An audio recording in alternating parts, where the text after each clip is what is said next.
Hello, welcome to my channel drive with Shampa. আজকে আমি দেখাবো নতুন ড্রাইভাররা কিভাবে হাইওয়েতে প্রথম গাড়ি চালাবেন।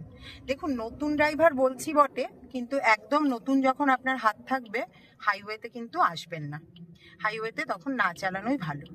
যখন মোটামুটি একটু গাড়ির ওপরে আপনার কন্ট্রোল এসে গেছে, গাড়ির ক্লাচ, ব্রেক, অ্যাক্সিলারেটর, স্টিয়ারিং এগুলো সম্বন্ধে আপনার প্রপার নলেজ হয়ে গিয়েছে, হ্যাঁ, তখনই কিন্তু আপনি হাইওয়েতে গাড়ি চালাতে আসবেন। তো কারণ দেখুন, লোকাল রাস্তায় যদি আপনি কোনো ভুল ভ্রান্তি করেন তো বড়জোর কি হবে, ঠোকাঠুকি হবে, একটুখানি কথা কাটাকাটি হবে, গাড়ি একটু ড্যামেজ হবে, বাস এইটুকু। কিন্তু হাইওয়েতে দেখুন, সব গাড়ি প্রচণ্ড স্পিডে যায়, ঠিক আছে, 70, 80, 90, 100 এরকম স্পিডে কোনো গাড়ির সাথে যদি কোনো কলিশন হয় তাহলে বুঝতেই পাচ্ছেন সেটা একটা ফ্যাটাল জিনিস হয়ে যায়। তো সুতরাং আমি আপনাদেরকে অ্যাডভাইস করব যে আগে ভালো করে গাড়ি চালানো শিখে নেবেন, ভালো করে প্র্যাকটিস করে নেবেন এবং সমস্ত রাস্তার নিয়ম কানুনগুলো সম্বন্ধে একটু জেনে নেবেন, তারপরেই কিন্তু হাইওয়েতে গাড়ি চালাতে আসবেন। আর হাইওয়েতে গাড়ি চালাতে দেখুন, আমি এখানে দাঁড়িয়ে আছি একটা হাইওয়ের ধারে। এটা হচ্ছে ন্যাশনাল হাইওয়ে 16, মানে কলকাতা মুম্বাই হাইওয়ে, ঠিক আছে। তো আমি এখানে সার্ভিস রোডের ধারে দাঁড়িয়ে আছি। একদম প্রথম থেকে আমি আপনাদেরকে দেখাবো যে কিভাবে আপনারা হাইওয়েতে উঠবেন, এইরকম দাঁড়িয়ে থাকা অবস্থা থেকে হাইওয়েতে কিভাবে উঠবেন এবং কিভাবে আপনারা গাড়ি চালাতে শুরু করবেন। তো আমি প্রথমেই যেটা করব সেটা হচ্ছে আমার সিট অ্যাডজাস্ট করে আমি আমার সিট বেল্টটা পরে নিয়েছি। তারপরে আমি আমার ORVM গুলোকে প্রপারলি অ্যাডজাস্ট করে নিয়েছি। ORVM এর অ্যাডজাস্ট যদি কিরমভাবে করতে হয় আপনারা না জেনে থাকেন, তাহলে ORVM এর জন্য আমার চ্যানেলে একটা ভিডিও দেয়া রয়েছে। ORVM এবং IRVM কিভাবে অ্যাডজাস্ট করতে হয় সেই ভিডিওটা অবশ্যই আপনারা দেখে নেবেন। তো সেইভাবে আমার দু সাইডে দুটো ORVM এবং গাড়ির ভেতরে যেটা থাকে মানে IRVMটাকে আমি অ্যাডজাস্ট করে নিয়েছি। এবারে আমি এখানে কিন্তু দাঁড়িয়ে রয়েছি হ্যাজার্ড লাইট জেলে, কারণ এটা যেহেতু একটা রানিং রাস্তা, হ্যাজার্ড লাইট জেলে আমি এখানে দাঁড়িয়ে আছি। তো আমি গাড়ি চালানো শুরু করার আগে কি করব, হ্যাজার্ড লাইটটাকে অফ করে দেব। এবং আমি যেহেতু ডান দিকের রাস্তায় উঠবো, মানে আমার হাইওয়েটা হচ্ছে ডান দিকে, তো আমি সুতরাং ডান দিকের ইন্ডিকেটরটা অন করব। আমি আমার পেছন থেকে আসা অন্যান্য গাড়িদেরকে বুঝতে দেব যে আমি এবার গাড়িটা চালানো শুরু করব এবং ডান দিকে রাস্তায় উঠবো। এবার আমি দিয়ে দিলাম ফার্স্ট গিয়ার এবং হ্যান্ড ব্রেকটাকে রিলিজ করে আমি ভালো করে প্রথমে আমার পেছন দিকটাকে এই ORVM দিয়ে দেখব, ঠিক আছে। কারণ কি, আমি যেহেতু ডান দিকে বেরোচ্ছি, দেখুন হাইওয়েতে কিন্তু আপনার ওয়ান ওয়ে। আমি এবার দিয়ে দিলাম সেকেন্ড গিয়ার। আমি এখন লেফট লেন দিয়ে চলেছি, হাইওয়েতে কিন্তু ওয়ান ওয়ে, সুতরাং আপনার সামনে থেকে আসার চান্স কম। থার্ড গিয়ার দিয়ে দিলাম। সামনে থেকে আসার চান্স খুব কম, কিন্তু ওই দিক থেকেই তো সমস্ত গাড়ি আসছে, অর্থাৎ আপনি যখন এই দেখুন সামনে এই যে সাইকেল নিয়ে রাস্তা পার হচ্ছে, সুতরাং খুব কশাস থাকতে হবে আপনাকে। বেশি স্পিড তুলবেন না প্রথম দিকে। হাইওয়েতে যখন আপনি চালাবেন লেফট লেন দিয়ে চালাবেন এবং আপনি মোটামুটি 40 থেকে 50 স্পিডেই চালাবেন, যাতে করে আপনি সহজেই গাড়িটাকে কন্ট্রোল করে নিতে পারেন, ঠিক আছে। কিন্তু আরেকটা কথাও এর সাথে বলে রাখি, হাইওয়েতে চালাবার সময় কিন্তু সব থেকে সেফেস্ট লেন হচ্ছে মিডল লেন। মিডল লেন দিয়ে কেন চলা ভালো, এই দেখুন, এই যেমন সাইডে একটা লরি দাঁড়িয়ে আছে, আপনি যদি খেয়াল না করেন হঠাৎ করে হাই স্পিডে যদি আসতে থাকেন, ফোর্থ গিয়ার দিয়ে দিলাম। আচ্ছা, হঠাৎ করে যদি হাই স্পিডে আসতে থাকেন এবং যদি এরকম একটা গাড়ি হঠাৎ করে আপনার সামনে দাঁড়িয়ে থাকে, আপনি হয়তো মানে ভয় পেয়ে যাবেন এবং গাড়িটাকে কন্ট্রোল নাও করতে পারেন। সুতরাং লেফট লেন দিয়ে বেশি না চলাই ভালো, মিডিল লেনটা নিয়ে নেবেন। একটুখানি এক্সপিরিয়েন্স হলেই প্রথম দিকে দেখুন একটু ভয় লাগবে আপনাদের। এবারে আমি মিডিল লেনটা নিচ্ছি। দেখুন কি করব, ইন্ডিকেটর দেবো। হ্যাঁ, সব সময় কিন্তু যখনই আপনি লেন চেঞ্জ করবেন ইন্ডিকেটর দিয়েই লেন চেঞ্জ করবেন। একদম দেখবেন যে আমার পেছনে কোনো গাড়ি নেই, এখন আমি কেন ইন্ডিকেটর দেবো, এইসব দেখার কোনো প্রয়োজন নেই। আপনি ইন্ডিকেটর দিয়েই লেন চেঞ্জ করবেন সব সময়, এটা কিন্তু মাথায় রাখবেন একদম, এটা কোনো সময় ভুল করবেন না। এবার আমি দিয়ে দিচ্ছি ফিফথ গিয়ার, ঠিক আছে। তো মোটামুটি এরকম স্পিডে আপনি চালাবেন, এর থেকে বেশি স্পিডে চালাবার দরকার নেই। এই 60-70 এরকম স্পিডেই প্রথম দিকে আপনারা গাড়ি চালাবেন। এই দেখুন, এই যে হেভি ভেহিকেলগুলো, এদেরকে ওভারটেক করার সময় কি করবেন এবার সেটা দেখুন। এদেরকে প্রথম দিকে না ওভারটেক না করাই ভালো। একদম যখন প্রথম আপনি বেরোবেন রাস্তায় তখন ওভারটেক করবেন না। আর যদি ওভারটেক করতেই হয়, এই দেখুন সামনে একটা লোক কিরকম ভাবে ধীরে ধীরে ধীরে ধীরে চলে যাচ্ছে, তো আমি ব্রেক মেরে স্পিডটাকে কন্ট্রোল করে নিলাম।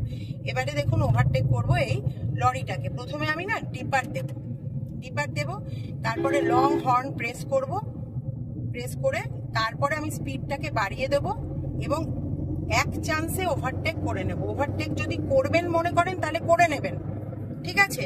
থতমত খেয়ে যাবেন না। মাঝখানে এসে ধরুন মনে হচ্ছে না ভয় পেয়ে গেলাম, করতে পারবো না, হ্যাঁ, আবার ব্রেক মেরে দিলেন, এইসব কিন্তু করতে যাবেন না। যদি এরকম কন্ডিশন থাকে আপনার প্যানিক, তাহলে কিন্তু ওভারটেক না করাই ভালো। আপনি ধীরে ধীরে চলুন, আপনি মাঝখান দিয়ে চলুন, এল স্টিকার লাগিয়ে রাখবেন যাতে করে অন্য গাড়িরা আপনাকে না ডিস্টার্ব করে আপনার পাশ দিয়ে ওভারটেক করে বেরিয়ে যাবে। কিন্তু আপনি কিন্তু কোনো সময় ভুলভাল মানে ডিসিশন নিয়ে ফেলবেন না, একবার যাব কি যাব না এই ধরনের নয়। মিডিল লেন দিয়ে চলাটা সেফ কেন এবার সেটা বলছি।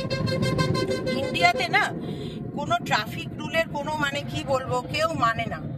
তো উল্টো দিকের রাস্তা দিয়ে মানে রং সাইডে দেখবেন সমস্ত গাড়ি আসতে থাকে, সেগুলো সাধারণত আসে রাইট লেন কিংবা লেফট লেন দিয়ে।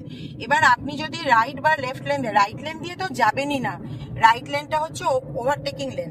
যখন কোনো গাড়িকে আপনি ওভারটেক করবেন বা যে গাড়িটা সব গাড়িকে ওভারটেক করতে করতে হাই স্পিডে চলে যাচ্ছে সেই একমাত্র কিন্তু রাইট লেন দিয়ে যাবে। হ্যাঁ, আপনি কিন্তু রাইট লেন দিয়ে যাবেন না, আপনি যাবেন হয় বাদিকের লেন নয় মাঝখানের লেন দিয়ে। এবার মাঝখানের লেন দিয়ে গেলে আপনার সুবিধাটা কি হবে সেটা হচ্ছে বাদিকের লেনে হঠাৎ করে দেখুন এখানে সব এগুলো তো হাইওয়ে নামে লোকালয় ভর্তি একদম চারধারে। তো এখানে বাস স্ট্যান্ড আছে প্রচুর, বুঝলেন তো, ক্রসিং আছে, বাস স্ট্যান্ড আছে, সেগুলোতে বাসগুলো না দাঁড়িয়ে থাকে এবং দাঁড়িয়ে থাকে। তারপরে আপনি ধরুন দেখছেন যে দাঁড়িয়ে আছে, আপনি হয়তো তার পাশ দিয়ে বেরিয়ে যাওয়ার মতন ইয়ে করলেন, এই যে হাইওয়ের মাঝখানে বিশাল বড় গর্ত ছিল, তো হাই স্পিডে যখন স্টিয়ারিং কাটাবেন খুব সামান্য, হ্যাঁ হাই স্পিডে কিন্তু বেশি স্টিয়ারিং কাটাতে হয় না, খুব সামান্য করে স্টিয়ারিংটাকে কাটালে গাড়ি অনেকটা মুভ করে যায়, অনেকটা বেঁকে যায়। কিন্তু এগুলো কিন্তু মাথায় রাখবেন, হাইওয়েতে চট করে, ওই জন্যই বলছি বেরিয়ে পড়বেন না, যথেষ্ট কনফিডেন্স এলে তবেই। আর এই মিডিল লেন দিয়ে চললে কি ওই সমস্ত হ্যাজার্ড গুলো থেকে আপনি মুক্ত থাকবেন। অন্তত যে কোনো একটা দাঁড়িয়ে থাকা গাড়ি, ধরুন কোনো গাড়িটা খারাপ হয়ে গেছে, কোনো একটা লরি টরি বাদিকের লেনে দাঁড়িয়ে আছে, তো আপনি হাই স্পিডে যাচ্ছেন, হঠাৎ করে বুঝতে পারলেন না যে ও দাঁড়িয়ে আছে। অনেক সময় না বোঝা যায় না, দাঁড়িয়ে থাকা গাড়িকে, লরিগুলো তো এমনিতেই খুব আস্তে আস্তে চলে, আপনি হয়তো ভাবছেন ও চলছে, কিন্তু একদম সামনে গিয়ে বুঝতে পারলেন যে ওটা দাঁড়িয়ে আছে। এইভাবে অনেক অ্যাক্সিডেন্ট হয় হাইওয়েতে। হ্যাঁ, তো সুতরাং মাঝখানের লেন দিয়ে গেলে এই হ্যাজার্ড গুলো থেকে আপনি মুক্ত থাকবেন। তারপরে লোক পারাপার করে অনেক সময় ডিভাইডারের ওপর দিয়ে, ওই রাস্তা থেকে এই রাস্তায় লোক চলে আসে। তারপরে কোনো গরু টরু, কুকুর টুকুর এইসবও চলে আসতে পারে। মিডিল লেনে থাকলে কি আপনি রেসপন্সের জন্য অনেকটা টাইম পাবেন। এবার দেখুন আমার সামনে অনেকগুলো লরি চলে এসছে, আপনাদের যদি নতুন অবস্থায় এরকম কন্ডিশন হয় আপনি কি করবেন? এই সময় আপনি আগে থেকে আপনার অ্যাক্সিলারেটর থেকে পাটাকে সরিয়ে নেবেন, সরিয়ে নিয়ে আপনার স্পিডটা অলরেডি অনেকটা কমে গেল, দরকার হলে আপনি সেই সময় গিয়ারটাকে ডাউন করে নেবেন। আমি যেমন এখন 4th গিয়ার করে দিলাম, 5th গিয়ারে ছিল, আমি 4th গিয়ার করে দিলাম। এইবারেতে আমি আস্তে আস্তে ওদেরকে পরিষ্কার হতে দেব। আমি ওই যে যেমন সাদা গাড়িটা যাচ্ছে দেখুন, ও কিন্তু ওই মাঝখান দিয়ে কাট মেরে মেরে বেরিয়ে যাচ্ছে, কিন্তু এইগুলো কিন্তু করবেন না, সেফলি চালাবেন। হাইওয়েতে দেখুন ওদেরকে বলা হয় র্যাশ ড্রাইভার। এই সমস্ত ড্রাইভারদের র্যাশ ড্রাইভার বলা হয়। এগুলো কোনো ভালো ড্রাইভিং প্র্যাকটিস নয়, এরকম ভাবে হেভি ভেহিকেলের সাথে কাট মেরে মেরে বেরিয়ে যাওয়া। কারণটাও আমি বলছি, হেভি ভেহিকেলরা প্রথম কথা হচ্ছে ওদের ব্লাইন্ড স্পটটা অনেক বেশি থাকে। ওরা না আপনার ওই ওআরভিএম আইআরভিএম দিয়ে আপনি যেরকম ভাবে দেখতে পাবেন ওরা কিন্তু সেরকম ভাবে দেখতে পায় না, ওদের যেহেতু বড় গাড়ি তো ব্লাইন্ড স্পটটা অনেকটা বেশি থাকে।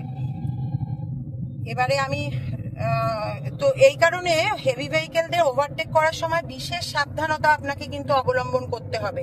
আর ওদের ইঞ্জিনের আওয়াজও প্রচন্ড হয়, ফলে ওরা কিন্তু ভেতর থেকে আপনার হর্নটাও শুনতে পায় না। তো আপনাকে ওই জন্য ডিপারও দিতে হবে, হর্নও দিতে হবে। ডিপার দিলে কি অ্যাটলিস্ট ওই ওআরভিএম এ ওই আলোটা চমকে ড্রাইভারের চোখে যাবে, তখন ড্রাইভার কিন্তু বুঝতে পারবে যে কোনো গাড়ি আমার কাছ থেকে মানে পাস চাইছে, সে তখন সরে যাবে। কিন্তু আপনি যদি শুধু হর্ন দেন তো সে সেটা নাও শুনতে পারে, মানে শুনলো না হয়তো সে। দেখুন এবার আমি এই দুটো মাঝখান দিয়ে যাব,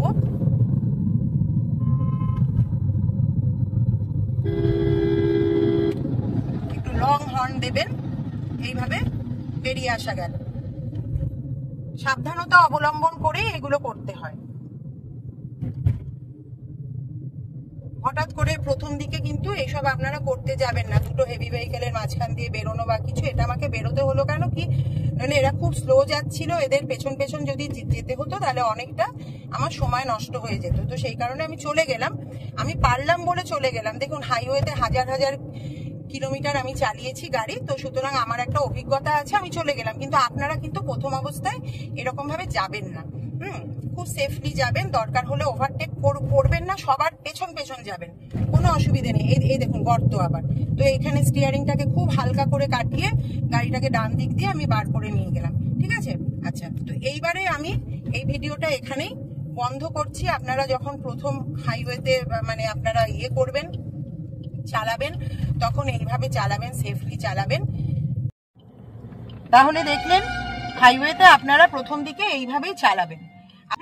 আমি এখন এই হাইওয়ের ধারেই হ্যাজার্ড লাইটটা জেলে, আর হাইওয়েতে যখন কোথাও দাঁড়াবেন না, আগে থেকে ইন্ডিকেট করবেন, বাদিকে দাঁড়াবেন তো বাদিকের ইন্ডিকেটরটা দেবেন, আস্তে আস্তে স্পিড কম করবেন, আইআরভিএম ওআরভিএম চেক করবেন যে আপনার পেছনে এবং সাইডে কোন কোন গাড়ি আছে, যে গাড়িগুলো হাই স্পিডে আসছে ওদেরকে বেরিয়ে যেতে দেবেন আগে, তারপরেই আপনি লেনটা চেঞ্জ করবেন সাবধানে করে, একদম বাদিকে করে দাঁড় করাবেন, হোয়াইট লাইনের বা সাইডে দাঁড় করিয়ে হ্যাজার্ড লাইটটা কিন্তু জেলে দেবেন, যাতে দূর থেকে আসা গাড়িগুলো ওই লাইটটা চমকালে ওটা দেখে বুঝতে পারে যে আপনার গাড়িটা ওখানে দাঁড়িয়ে আছে। কারণ হাইওয়েতে সব গাড়ি অনেক স্পিডে যায়, তো অনেক সময় দূর থেকে না বোঝা যায় না যে কোনো গাড়ি দাঁড়িয়ে আছে না চলছে, ঠিক আছে। তো এইভাবে চালাবেন। আর যদি কোনো আপনাদের কোয়ারিজ থাকে হাইওয়ে ড্রাইভিং এর জন্য, তো সেটা অবশ্যই কমেন্টের মাধ্যমে জানাবেন। আজকের ভিডিওটা এখানেই শেষ করছি, টাটা।